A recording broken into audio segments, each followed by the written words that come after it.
ಶಾಲೆಯಲ್ಲಿ ನಿಮ್ಮ ಶಿಕ್ಷಕರು ದೊಡ್ಡವರಾದ್ಮೇಲೆ ಏನಾಗ್ತೀರಾ ಅಂತ ಕೇಳಿದಾಗ ಕೊಟ್ಟ ಉತ್ತರ ಇನ್ನೂ ನೆನಪಿದೆಯಾ ನಿಮಗೆ? ನೀವು ಉತ್ತರ ಕೊಟ್ಟ ಹಾಗೆ ಅದನ್ನು ಸಾಧಿಸಿದ್ದೀರಾ? ಅಥವಾ ಸಾಧಿಸೋದಕ್ಕಾಗದೆ ಸೋತಿದ್ದೀರಾ? ಸೋತಿದ್ರೆ ಈ ಕತೆ ನಿಮಗೋಸ್ಕರ. ಕರ್ನಾಟಕದ ಒಂದು ಸಣ್ಣ ಹಳ್ಳಿಯಲ್ಲಿ ಮೂಲಭೂತ ಸೌಕರ್ಯಗಳು ಇಲ್ಲ, ಸರಿಯಾದ ರಸ್ತೆ ಇಲ್ಲ, ಮಕ್ಕಳಿಗೆ ಶಾಲೆ ಇಲ್ಲ, ಹಳ್ಳಿಯವರಿಗೆ ಒಂದು ಚಿಕ್ಕ ಆಸ್ಪತ್ರೆಯೂ ಇಲ್ಲ. ಅಂತಹ ಸಣ್ಣ ಹಳ್ಳಿಯಲ್ಲಿ ಅರುಣ್ ಎಂಬ ಹುಡುಗ ತನ್ನ ಕುಟುಂಬದ ಜೊತೆ ವಾಸವಿದ್ದ. ಅಪ್ಪ, ಅಮ್ಮ, ಅಜ್ಜಿ ಅದೇ ಅವನ ಪ್ರಪಂಚ.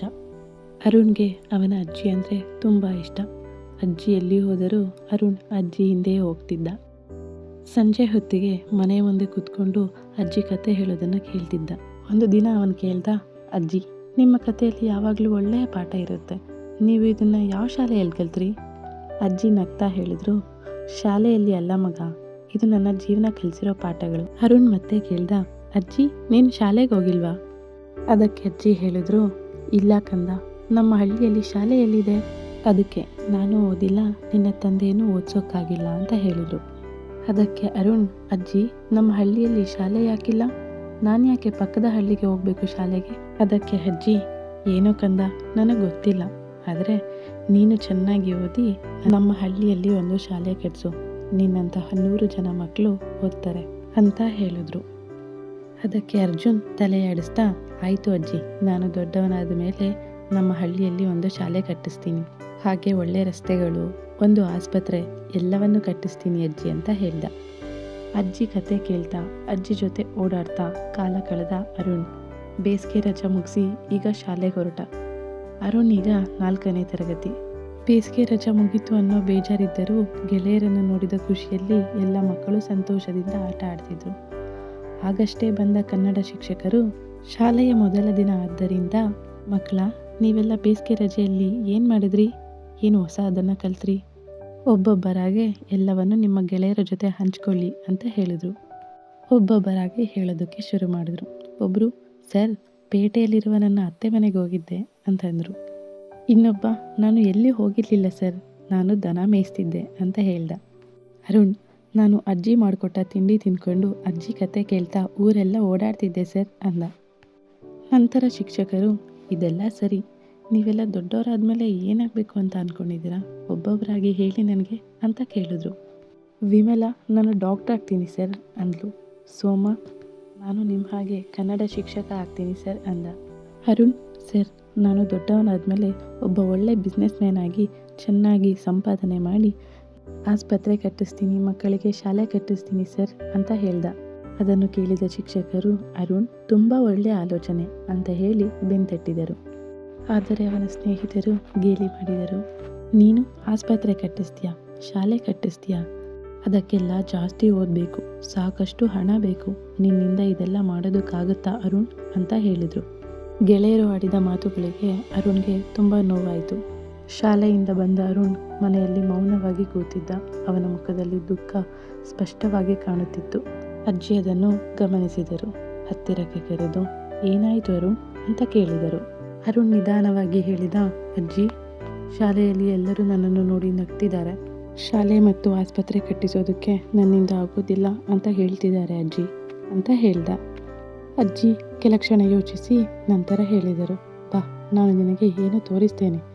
ಅಜ್ಜಿ ಅವನನ್ನು ಮನೆಯ ಹಿಂಭಾಗದ ತೋಟಕ್ಕೆ ಕರೆದುಕೊಂಡು ಹೋದರು.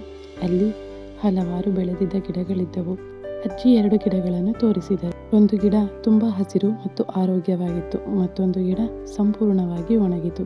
ಅಜ್ಜಿ ಕೇಳಿದರು, ಈ 2 ಗಿಡಗಳಲ್ಲಿ ಇರುವ ವ್ಯತ್ಯಾಸ ಏನು ಗೊತ್ತಾ? ಅರುಣ್ ತಲೆಯಾಡಿಸಿದ. ಅಜ್ಜಿ ಹೇಳಿದರು, ಈ ಹಸಿರು ಗಿಡಕ್ಕೆ ನಾನು ಪ್ರತಿದಿನ ನೀರು ಹಾಕಿದ್ದೇನೆ, ಆದರೆ ಈ ಗಿಡವನ್ನು ನಾನು ಗಮನಿಸಲೇ ಇಲ್ಲ. ನಮ್ಮ ಮನಸ್ಸು ಕೂಡ ಇದೇ ರೀತಿ ಅರುಣ್. ನಾವು ಯಾವ ಆಲೋಚನೆಗಳನ್ನು ಪೋಷಿಸುತ್ತೇವೋ ಅದೇ ಆಲೋಚನೆಗಳೇ ಬೆಳೆಯುತ್ತವೆ. ನಾವು ಯಾವುದನ್ನು ಗಮನಿಸದೆ ಬಿಡುತ್ತೇವೋ ಅವು ಅಲ್ಲಿಯೇ ಮಾಯವಾಗುತ್ತವೆ. ಒಂದು ವಿಷಯ ನೆನ್ಪಿಟ್ಕೋ ಅರುಣ್, ನಾವು ಯಾವ ಆಲೋಚನೆಗಳನ್ನು ಬೆಳೆಸಿಕೊಳ್ಳುತ್ತೇವೋ ಮುಂದೆ ಅದೇ ನಮ್ಮ ಮನಸ್ಥಿತಿಯಾಗುತ್ತದೆ. ನಮ್ಮ ಮನಸ್ಥಿತಿಯೇ ನಮ್ಮ ಬದುಕನ್ನು ರೂಪಿಸುತ್ತದೆ ಅಂತ ಹೇಳಿದರು. ಆ ದಿನ ಅರುಣ್ ಅಜ್ಜಿ ಹೇಳಿದ ಮಾತುಗಳನ್ನು ಶ್ರದ್ಧೆಯಿಂದ ಕೇಳಿಸಿಕೊಂಡ. ಅಜ್ಜಿ ಹೇಳಿದ ಎಲ್ಲ ಮಾತುಗಳು ಅರ್ಜುನ್ಗೆ ಆಳವಾಗಿ ಅರ್ಥವಾಗದೇ ಇದ್ದರೂ ಒಂದು ವಿಷಯ ಮಾತ್ರ ಸ್ಪಷ್ಟವಾಗಿತ್ತು, ಬೇಡದ ಮಾತುಗಳಿಗೆ ಕಿವಿ ಕೊಡಬಾರದು ಎಂದು.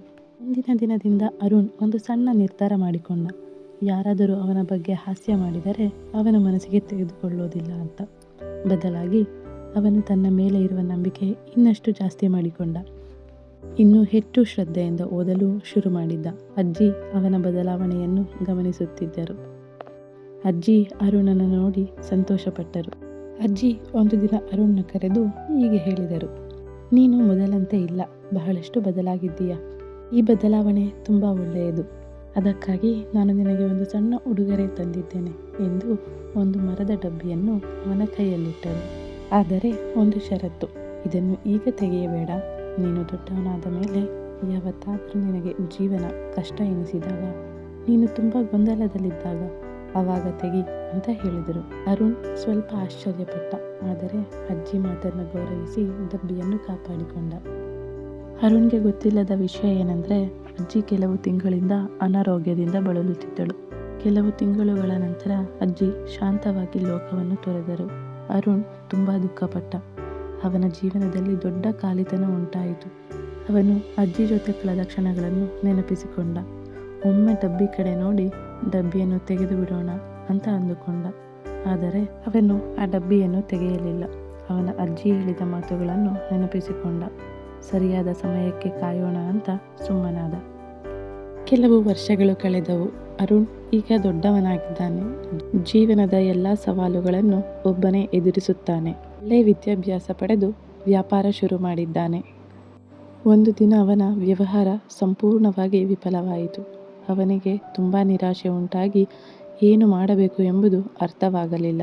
ನಾನು ಸಂಪೂರ್ಣವಾಗಿ ಸೋತೋದೆ, ಜೀವನ ಮುಗಿದೇ ಹೋಯಿತು, ಇನ್ನೇನು ಮಾಡೋದಕ್ಕಾಗೋದೇ ಇಲ್ಲ ಎಂದು ತಲೆ ಮೇಲೆ ಕೈಯಿಟ್ಟು ಕೋಣೆಯಲ್ಲಿ ಒಬ್ಬನೇ ಕೂತು ಬಿಟ್ಟಿದ್ದ. ಆಗ ಕೋಣೆಯ ಮೂಲೆಯೊಂದರಲ್ಲಿ ಮರದ ತುಂಡೊಂದು ಕಾಣಿಸಿತು. ಅರುಣ್ ಆಶ್ಚರ್ಯದಿಂದ, ಅರೆ, ಇದು ಅದೇನಾ ನನಗೆ ನನ್ನ ಅಜ್ಜಿ ಕೊಟ್ಟಿದ್ದು ಅಂತ ಹತ್ತಿರಕ್ಕೆ ಹೋಗಿ ಅದನ್ನು ತೆರೆದು ನೋಡಿದ. ಅರುಣ್ ಜಾಗ್ರತೆಯಿಂದ ಆ ಡಬ್ಬಿಯನ್ನು ತೆರೆದು ನೋಡಿದ. ಅದರೊಳಗೆ ಒಂದು ಸಣ್ಣ ಕಾಗದ ಇತ್ತು. ಅದರ ಮೇಲೆ ಅಜ್ಜಿ ಕೈಯಲ್ಲಿ ಬರೆದ ಮಾತುಗಳಿದ್ದವು. ನಿನ್ನ ಮನಸ್ಸು ಒಂದು ತೋಟ, ನಾನು ಸೋತೆ, ಇಷ್ಟೇ ಈ ಜೀವನ ಎಂಬ ಭಾವನೆಗೆ ನೀರು ಹಾಕಿ ಬೆಳೆಸಬೇಡ. ನನಗೆ ಗೊತ್ತು, ನನ್ನ ಮೊಮ್ಮಗ ಅರುಣ್ ತುಂಬ ಬುದ್ಧಿವಂತ. ಅವನು ಅಂದಿಕೊಂಡಿದ್ದನ್ನು ಸಾಧಿಸಿಯೇ ಸಾಧಿಸುತ್ತಾನೆ. ಇಂತಿ ನಿನ್ನ ಅಜ್ಜಿ ಎಂದು ಬರೆದ ಒಂದು ಸಣ್ಣ ಕಾಗದ ಇತ್ತು. ಪತ್ರವನ್ನು ಓದಿದ ಅರುಣ್ ಕಣ್ಣಲ್ಲಿ ನೀರು ತುಂಬಿತ್ತು. ಅಜ್ಜಿ ನನ್ನ ಮೇಲೆ ಅದೆಷ್ಟು ನಂಬಿಕೆ ಇಟ್ಕೊಂಡಿದ್ದಾಳೆ. ಸೋಲನ್ನು ಒಪ್ಪಿಕೊಂಡಿದ್ದರೆ ಅದೆಂಥ ತಪ್ಪು ಮಾಡುತ್ತಿದ್ದೆ. ಅರುಣ್ಗೆ ಅವನೇ ಹೇಳಿಕೊಂಡ.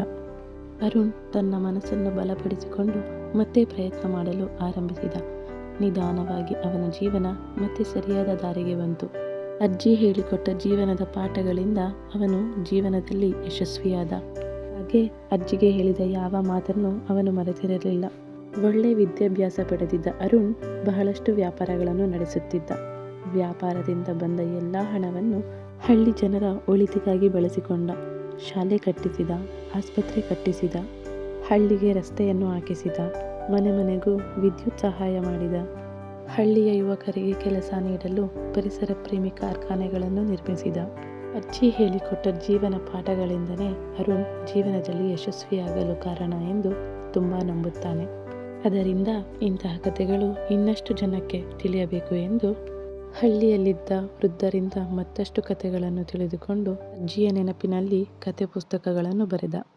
ನೀವು ಅರುಣ್ನ ಹಾಗೆ ಬೇಡದ ಆಲೋಚನೆಗಳನ್ನು ನೀರು ಹಾಕಿ ಬೆಳೆಸಿದ್ದೀರಾ?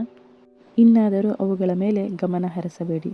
ಗಮನ ಹರಿಸದೇ ಇದ್ದರೆ ಅವು ಅಲ್ಲಿಯೇ ನಾಶವಾಗುತ್ತವೆ. ಇಂತಿ ನಿಮ್ಮ ಕರುಣಾ ಕಥೆಗಳು.